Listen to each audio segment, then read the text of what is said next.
자, 양곡관리법 얘기도 해봐야겠는데요. 양곡관리법에 대해 윤석열이 거부권을 이제 행사를 했죠. 뭐라고 했냐면 포퓰리즘 법안이다. 농민들을 위한 법안은 아니다. 뭐 당선 전과 전혀 다른 반대의 말을 하고 있습니다. 네, 윤석열 왜 거부했다고 생각하십니까? 일단 농민의 딸로서 그렇죠. 네, 저희 부모님이 농사를 이제 지으셨는데 지금 사정상 못 지고 계시지만 농민의 딸로서 정말 밥 먹을 자격이 없는 작자이다. 그러네. 이자는 쌀을 먹을 자격이 없다. 네. 이런 생각이 들었습니다. 그래서 윤석열 밥하고 쳐봤더니 인터넷에 밥을 많이 드시더라고요. 여기저기서. 그래서 밥 한 공기 먹기. 네, 우선 이 정도로 좀 짧게 논평을 알겠습니다. 해보겠습니다. 제가 댓글을 좀 조사해 왔는데 댓글 읽어드릴게요. 누가 보면 양곡관리법 지출 비용이 수십조 되는 줄 알겠다. 용산 이전 비용만 줄여봐라. 그러니까 그 정도가 6천억에서 1조 미만이래요. 네. 실제 양곡관리법으로 들어가는 비용이. 또 이제 이런 게 있습니다.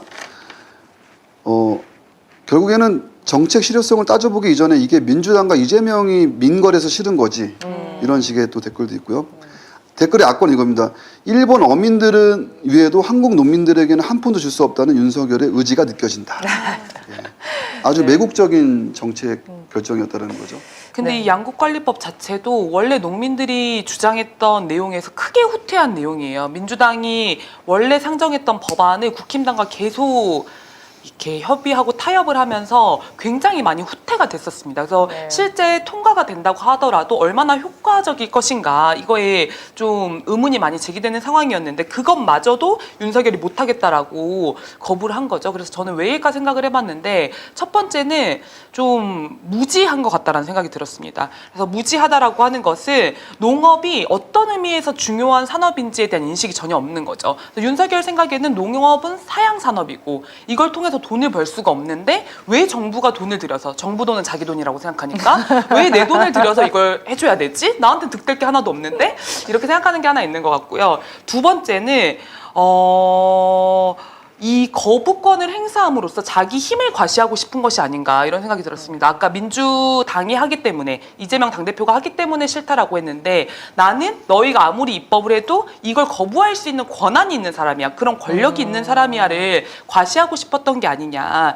네, 그래서 윤석열이 안보를 되게 중요하게 생각하잖아요. 중요하다고 말을 하잖아요. 외교안보 얼마 전에도 부르짖던데 가장 중요한 식량 안보에 대해서는 눈 감고 있지 않은가 이런 생각이 듭니다. 네.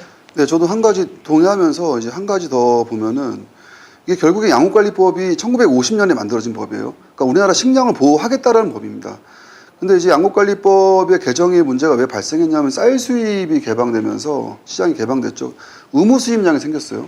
그게 매년 41만 톤인데요. 실제 정부에서 통계를 냈을 때 한 매년마다 37만 톤 정도가 좀 남는다고 그래요. 그러면은 의무 수입을 안 하면 되는 거 아닙니까? 그렇죠. 네. 근데 이제 말씀하신 대로 경제 논리를 앞세워서 아니 그 남으면 안 지우면 되는 거 아니냐라는 거죠.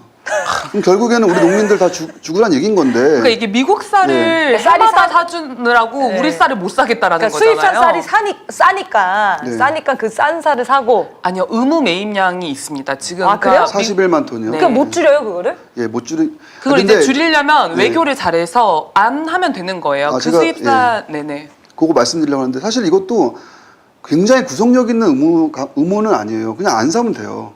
안 사면 그래요? 되죠. 그렇죠. 왜냐하면 지금 우리나라도 러시아 뭐 제재 동참한다면서 그러네. 얼마 전에 러시아 광물 7조인가요? 수입했잖아요. 그러니까 이게 그러니까 경제 논리라는 건 외교도 물론 연관이 있지만은 자국의 경제가 중요하다 그러면은 결단을 내릴 수 있는 게 굉장히 많죠. 근데 문제는 뭐냐면은 그러면은 윤석열 논리대로 그러면 쌀 농사 짓지 마. 그럼 딱 41만 톤만큼 안 짓는 게 아니라는 거죠. 그러면 농가가 망하게 되고 한국 농업이 망하게 되는데 그렇죠. 그러니까 결국에는 어떻게 되냐? 쌀 수입이 더 늘어나게 될 거란 겁니다. 네. 그러니까 저는 결국에 윤석열의 이 거부권 1호가 됐던 양곡관리법에 사실상 폐기 수준에 들어간 거 이거는 수입을 늘리겠다라는 정책이라는 겁니다. 저는 그래서 윤석열이 굉장히 일관되다. 일본의 여기 농수산물도 수입을 늘리고 필요도 없는 소부장 기업들 투자한다 그러고 이 사람은 이 작자는 끝까지 처음부터 끝까지 시종일관 외국을 위해서 외국을 위해서 그리고 수입을 늘리려고 하는 정책에 아주 신봉자구나. 결국에는 개혁과는 전혀 인연이 없는 기득권 세력이구나라는 것을 이번에 여실히 보여준 것이 아닌가 생각이 듭니다. 좀 공감이 되는 게 수입쌀을 작년인가요? 5,500억 어치 쌀을 샀대요. 근데 네. 그게 전년 대비 1,200억이 증액된 만큼이라고 하더라고요. 그럼 아. 이렇게 되면 계속 증액을 해서 수입쌀을 더 많이 사려고 하는 움직임이 일어날 것 같습니다. 네.